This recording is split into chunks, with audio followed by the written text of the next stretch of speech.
Assalamualaikum warahmatullahi wabarakatuh. Mohon izin memperkenalkan diri. Nama Wahyu Dinata, nomor induk pegawai 1999008202022031005. Instansi dari BPTD wilayah 18 Provinsi Sulawesi Tenggara. Mohon izin menyampaikan materi Smart ASN dan Manajemen ASN dalam rangka di pelatihan dasar CPNS tahun anggaran 2022.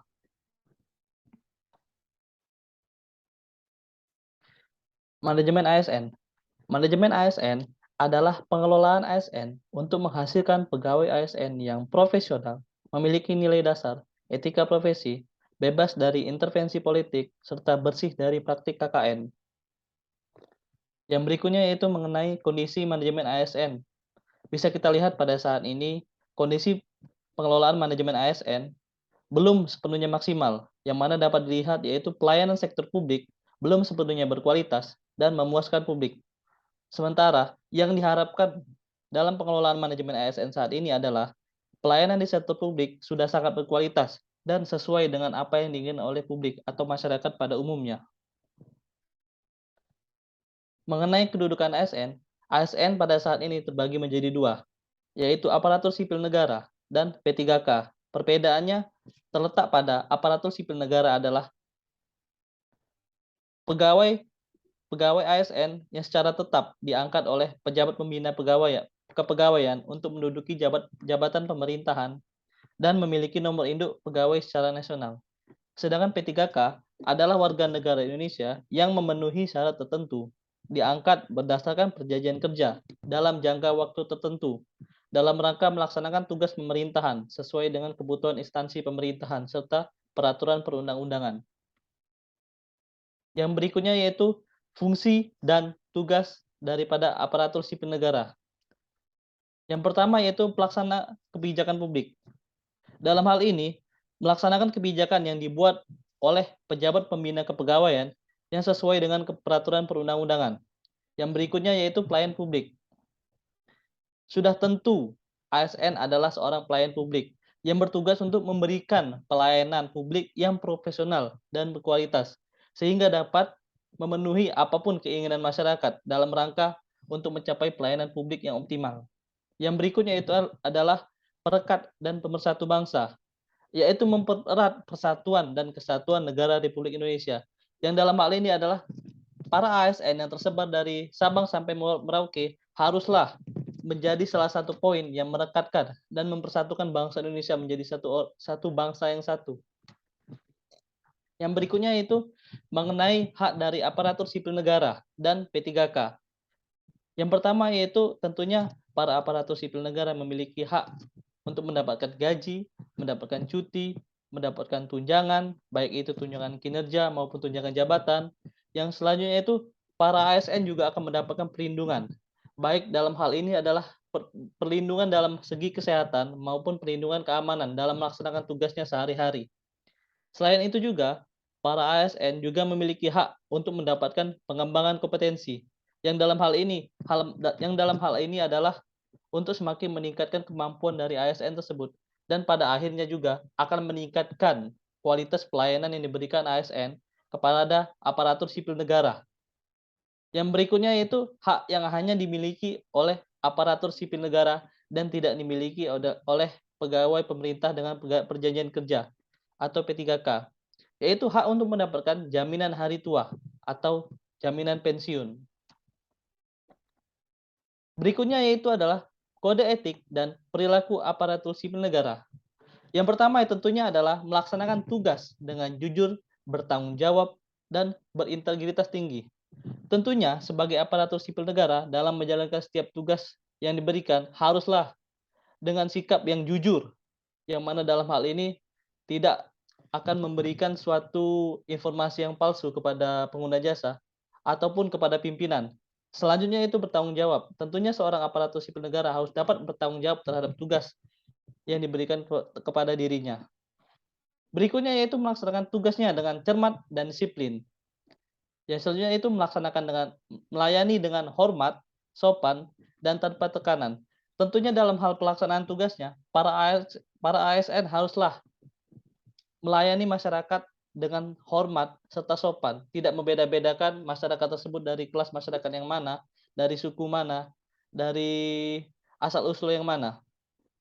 Berikutnya yaitu melaksanakan tugasnya sesuai dengan arahan yang diberikan oleh pimpinan dan selama arahan tersebut masih sesuai dengan koridor-koridor yang telah ditetapkan. Berikutnya yaitu sistem merit.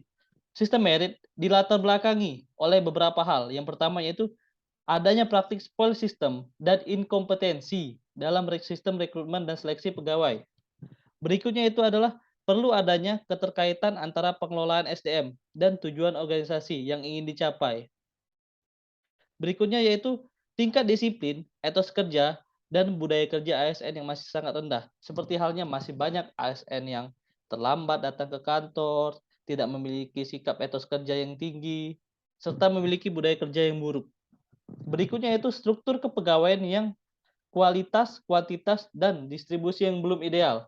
Seperti halnya pada suatu instansi itu memiliki kualitas pegawai yang kurang memadai, yang dalam hal ini tercermin dari tingkat disiplin dan etos kerja yang sangat buruk, sehingga masyarakat sebagai orang yang mengakses pelayanan merasa tidak dipenuhi apa yang mereka inginkan. Seperti halnya dalam pengurusan KTP, saat pengurusan tersebut, orang-orang yang ada di sektor tersebut tidak ada di tempat. Sistem merit ini didasarkan pada pasal 1 Undang-Undang Aparatur Sipil Negara, yaitu sistem merit adalah kebijakan dan manajemen ASN yang berdasarkan kualifikasi, kompetensi, dan kinerja secara adil dan wajar dengan tanpa membedakan latar belakang politik, ras, warna kulit, agama, asal-usul, jenis kelamin, status pernikahan, umur, dan kondisi kecacatan. Berikutnya yaitu manfaat sistem merit bagi instansi. Tentunya sistem merit ini mendatangkan manfaat yang sangat besar pada instansi. Yang pertama yaitu mendukung keberadaan prinsip akuntabilitas. Yang berikutnya yaitu dapat mengarahkan SDM untuk dapat bertanggung jawab terhadap tugas dan fungsi yang telah diberikan kepada aparatur sipil negara tersebut. Sehingga proses pemantauan tugas dan fungsi tersebut menjadi lebih mudah serta transparan.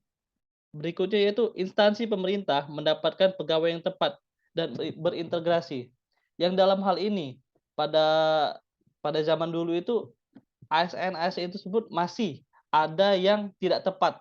Contohnya itu seperti lulusan lulusan sarjana pertanian bekerja di Dinas Perhubungan. Nah, itu kan tidak tidak masuk, tidak match. Sehingga pada saat ini instansi pemerintah itu harus dapat match dengan para pegawai-pegawainya sehingga tujuan dari instansi tersebut dapat tercapai dengan maksimal. Berikutnya yaitu manfaat sistem merit bagi pegawai. Yang pertama yaitu menjamin keadilan dan ruang keterbukaan dalam perjalanan karir seorang pegawai. Yang berikutnya yaitu memiliki kesempatan yang sama untuk meningkatkan kompetensi diri. Berikutnya yaitu saya akan menjelaskan mengenai Smart ASN. Tentunya sebagai seorang aparatur sipil negara, kita harus menjadi seorang ASN smart, yaitu di mana kita harus memiliki dan menguasai cara bermedia digital yang bertanggung jawab. Dalam hal ini, Smart ASN ini ditujukan untuk mencapai Indonesia Digital Nation, yang mana dalam hal ini terdiri dari pemerintahan digital, masyarakat digital, dan ekonomi digital, yang mana pemerintahan digital berperan sebagai penyedia regulasi dan kebijakan, serta pengendalian dari regulasi dan kebijakan tersebut. Sementara masyarakat digital berperan sebagai orang-orang yang melaksanakan aktivitas digital, orang-orang yang membuat aplikasi digital maupun menggunakan aplikasi tersebut, serta sebagai infrastruktur digital, yang mana dalam hal ini, setelah kebijakan dibuat oleh pemerintah, tentunya infrastruktur digital tersebut harus didukung oleh masyarakat digital. Dan akhirnya akan tercapailah tujuan yaitu ekonomi digital, di mana ekonomi digital ini ditopang dari SDM yang memiliki pengetahuan dalam bidang digital, serta teknologi digital yang sudah bisa menunjang kegiatan tersebut.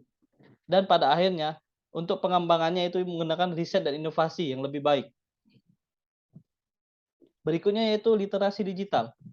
Literasi digital tidak hanya dilihat dari kecakapan menggunakan media digital, seperti halnya menggunakan handphone, menggunakan komputer, dan menggunakan media-media yang lainnya. Namun juga budaya menggunakan media digital tersebut atau digital culture, serta etis menggunakan media digital atau digital etik, dan tentunya haruslah aman dalam menggunakan media digital tersebut.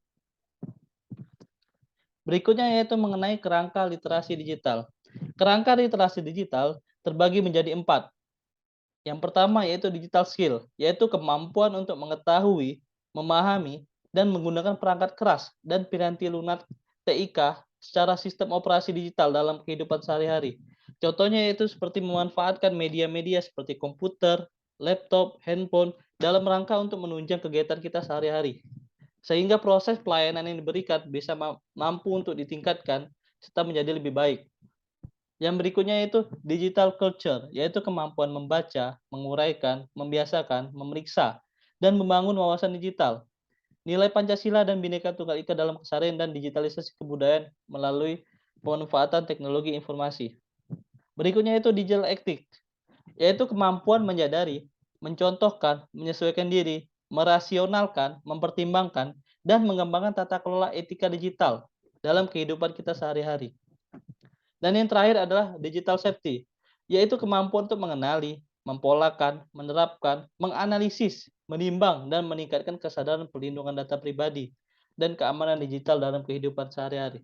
Yang mana dalam hal ini digital safety berkaitan erat terhadap perlindungan data pribadi kita, seperti halnya file-file pribadi yang berkaitan seperti KTP, KK, segala macam yang diupload ke dalam media digital itu harus diproteksi sehingga tidak sembarangan orang bisa memanfaatkan informasi-informasi tersebut untuk tujuan-tujuan yang sangat tidak dibenarkan.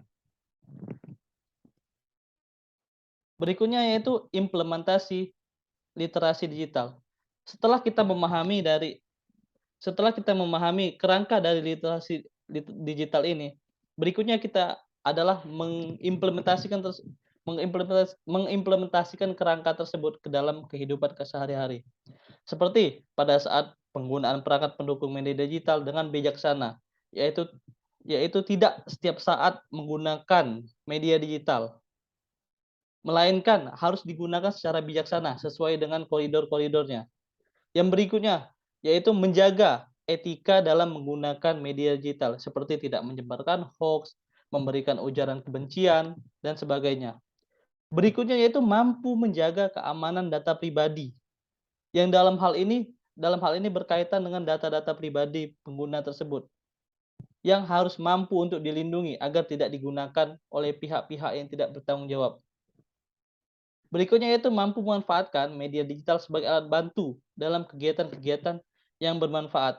Tentunya dengan adanya media digital haruslah memberikan nilai tambah positif dalam kehidupan kita sehari-hari. Baik, sekian penjelasan saya mengenai manajemen ASN serta Smart ASN. Sekian, wassalamualaikum warahmatullahi wabarakatuh.